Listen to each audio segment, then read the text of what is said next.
వెంకటేశ్వర స్వామి పరకామనికే గత ప్రభుత్వంలో ఆపదొచ్చింది మిత్రులారా.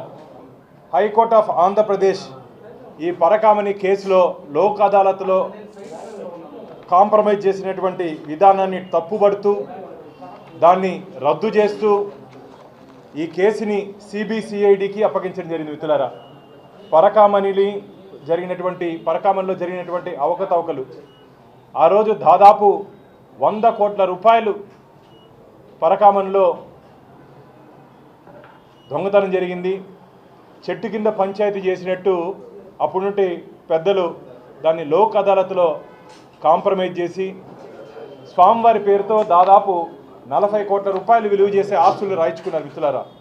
అసలు నేను అడుగుతున్నా, చెట్టు కింద పంచాయతీ చేసుకునే అధికారం మీకు ఎవరిచ్చారు? వెంకటేశ్వర స్వామి ఆలయంలో చోరీ జరిగితే ఎవరిని తప్పించడానికి, ఎవరిని మెప్పించడానికి అప్పుడు నుండి అధికారులు రాజీకి వెళ్ళారు. టీటీడీ విజిలెన్స్ నివేదిక ఇది. మాకు పోలీస్ అధికారుల నుంచి వచ్చిన ఒత్తిడి కారణంగా మేము ఈ కేసుని లోక్ అదాలత్లో రాజీ చేసుకున్నాము. ఎవరు ఆ పోలీస్ అధికారి? వెంకటేశ్వర స్వామి మీద ఒత్తిడి తెచ్చేంత గొప్ప పోలీస్ అధికారి ఎవరు? సిబిసిఐడికి ఈ కేసును అప్పగిస్తూ వచ్చే నెల 13/10/2025 నాటికి వివరాలన్నీ సీల్డ్ కవర్లో ఇవ్వాలని చెప్పి హైకోర్టు ఇన్స్ట్రక్షన్స్ ఇవ్వడం జరిగింది. బోర్డులో ఏదైనా దీని మీద నిర్ణయాలు తీసుకుంటే మొత్తం సీజ్ చేయమని చెప్పింది.